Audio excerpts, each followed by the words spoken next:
Good morning, student. This is the ninth chapter for the history for class 8, Foundation of the British Rule in India.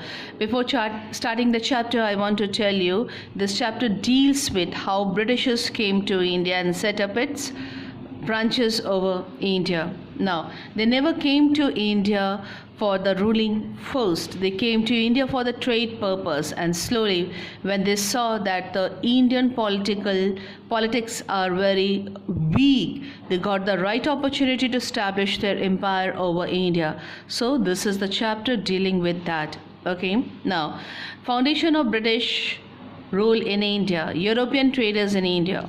From that time immemorial, India had trade relation with the countries in the West. The European traders was carried out by Arab, Arab merchant who brought things in India and sold this to the European countries. So the European traders was carried out by the Arab merchants, merchants who brought things in India and sold this to the European countries. European merchants were trying to find out a route to India so that they could trade directly with the country. So European countries was connected by the Arab merchants. The Arab merchants taking the things from India and selling them to the European countries.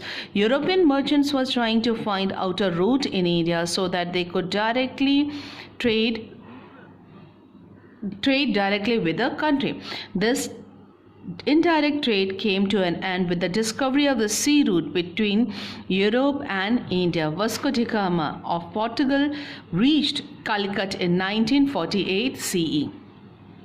The need of access to both resources, raw material and market, was necessitated by the growing industries in Europe. The European merchants and traders formed trading companies to trade with India and other parts of Asia and Africa. This trading company established the trading centers in different parts of India. Most of the centers were in the coastal area and were used of the warehouse for trading goods. Warehouse means keeping the things, is a type of they were called factories. A factory means not to manufacturing of the good. The factories they used to keep the things there. Okay, now the Portugal settlement. So first, who were the Portugals? The first European traders to arrive in India were the Portugals. Portugal settled in India started with the Vasco da Gama arrival in Calicut in 1948 CE. Soon after, the Portugals wanted to establish their monopoly over the entire Indian Ocean. Here the word monopoly, he wanted to rule alone. They wanted to have a single trading in entire Indian Ocean. The Portuguese established their headquarters in Goa, Daman and Diu on the western coast of India and established their monopoly over the trade with India. The success of the Portuguese traders promoted other European countries to set up trading companies for trade with India and other parts of Asia and Africa. Thus, Holland, England, France and Denmark set up a trading companies. Okay, with the arrival of other European countries, the Portuguese lost their predominance over the Indian trade. So by seeing the Portuguese, the next other companies from the European countries, they came and started to establish their companies over there.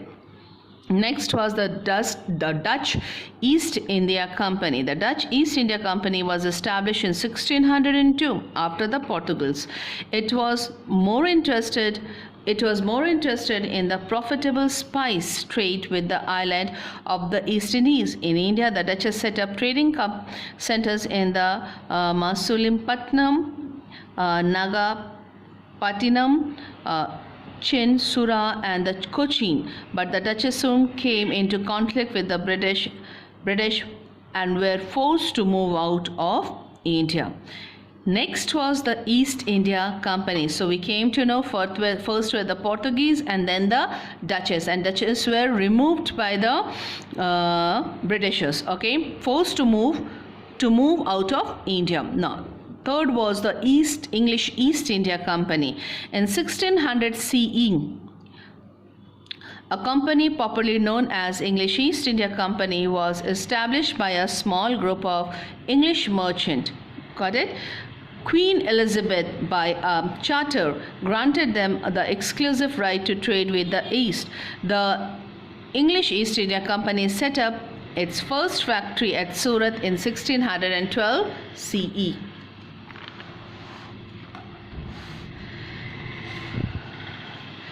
A factory in those days was not a place where goods were manufactured. It consists of the warehouse or the official or the residential quarters. They were so named as the company officials also called them factories reside there.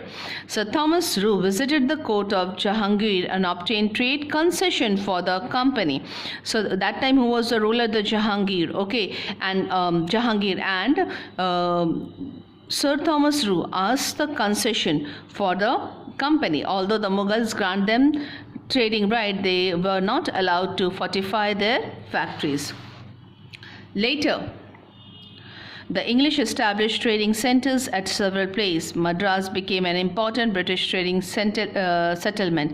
In 1688, Bombay was transferred to the company by King Charles II, who had received it as a dowry from the Portuguese at an annual rent of £10.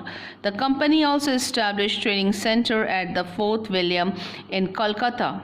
By 1700 CE, the East India Company had established three important factories in Madras, Bombay, and Calcutta. There was in Europe a demand for the Indian goods such as indigo, salt pit tree used for the gunpowder, and the handlooms textile. Indian merchants flocked to the trading centers and the East India Company carried on profitable trade. In 1712 CE, the Mughal Emperor Fakhrusyar granted a company the right to carry on duty-free trade in Bengal, Bihar, and Odisha. Duty-free means no taxes. Entering tax, no taxes were imposed. The company made enormous profit. Madras, Bombay, and Calcutta became the headquarters of English settlement in the southern, western, and eastern region of India. In Calcutta, the British set up a Fort William and established business contact with Jagat Seth, the banker of the Nawab of Bengal. Each of the headquarters, known as Presidency, was placed under the charge of the governor. Please make the short notes of all. Thank you.